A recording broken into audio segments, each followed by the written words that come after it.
लो जनाब सब दोस्तों बुजुर्गों ने मेरी तरफ अस्सलाम वालेकुम। ਅਸੀਂ ਅੱਜ ਭਾਈ ਰਿਆਜ਼ ਸਾਹਿਬ ਨੇ ਡੇਰੇ ਤੇ ਹਾਜ਼ਰ ਹੋਏ ਹਾਂ। ਪੀਰ ਵਾਰਿਸ ਸ਼ਾਹ ਸਰਕਾਰ ਦਾ ਕਲਾਮ ਉਸ ਮਕਾਮ ਤੇ ਮੈਂ ਪੇਸ਼ ਕਰਨਾ ਜਿਸ ਵਕਤ ਰਾਂਝੇ ਨੂੰ ਪਰਜਾਈਆਂ ਨੇ ਤਾਨੇ ਮਾਰੇ ਤੇ ਰਾਂਝਾ ਰੁੱਸ ਕੇ ਘਰੋਂ ਜਾਣ ਲੱਗਾ। ਉਸ ਮਕਾਮ ਦੇ ਉੱਤੇ ਸੈयद ਪੀਰ ਵਾਰਿਸ ਸ਼ਾਹ ਸਰਕਾਰ ਨੇ ਬੜੀ ਸੋਹਣੀ ਗੱਲਾਂ ਲਿਖੀਆਂ ਪੇਸ਼ ਕਰਾਂਗਾ। ਭਾਈ ਰਿਆਜ਼ ਜੀ ਤੋਂ ਜੋ ਚੰਨਾ ਬਿਸਮਿਲ੍ਲਾ। आह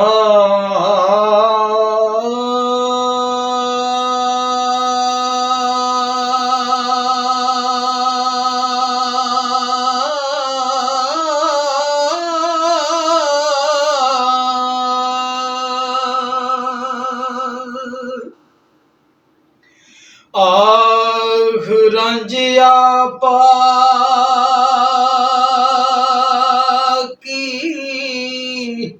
बनी तेरे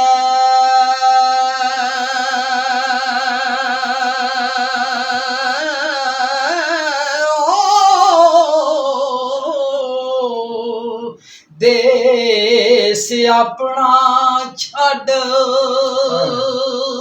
सदहार नाई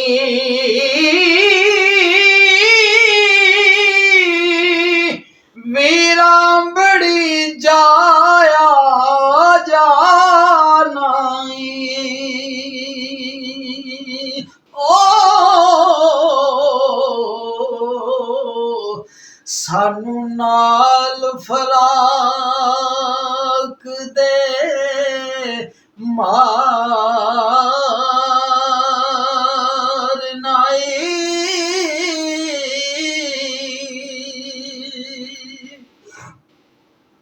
होए बंदियां असी गुलाम तेरे कोई होर विचार नहीं वो बख्शिया गुनाह तू पाया नू ओ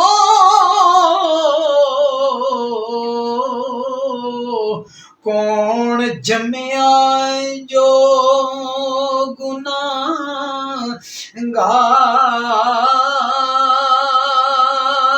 नाई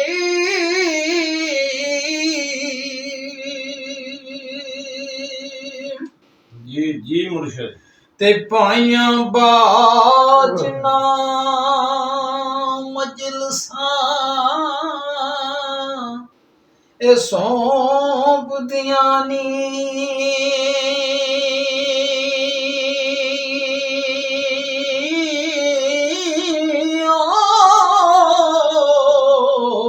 ते पाइया बाज कुछ पर मते पार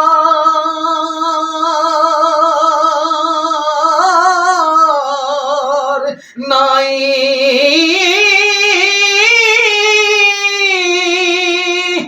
लख आटे कोल उसदियां दी ओ ते पाइया ज्ञान जटी कोई आर नाई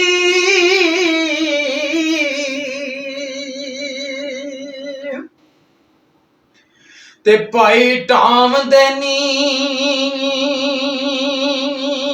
पाई उसार देनी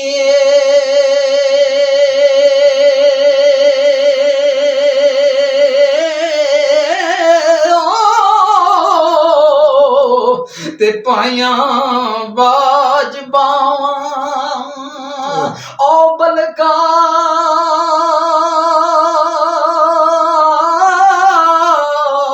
नाई पाई मरण ते पुंदियां भज बावा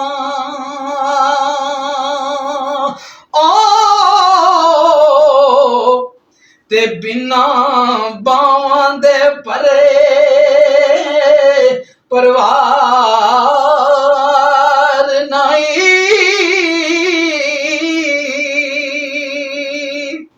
वारिस शाह सरकार फरमाते हैं ते ताले मंद दियां लख खुशामदनी ते गरीब दा कोई भी यार नहीं। अब्बावां वालियां दी लोग करन मिन्नत ओ ते बिना बावां दे कोई सरदार नहीं।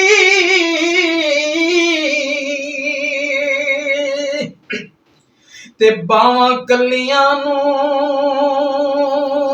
लोग मारदा जी।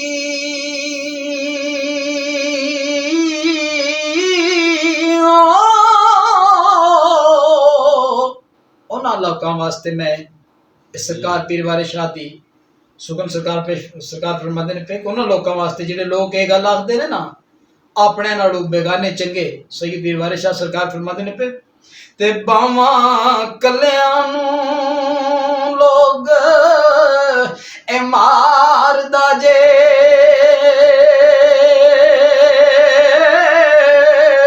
ते बावां वालियां नू कोई उसार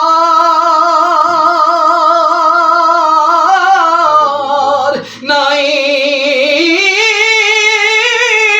वारिस शाह मियां बिना पाइयां दे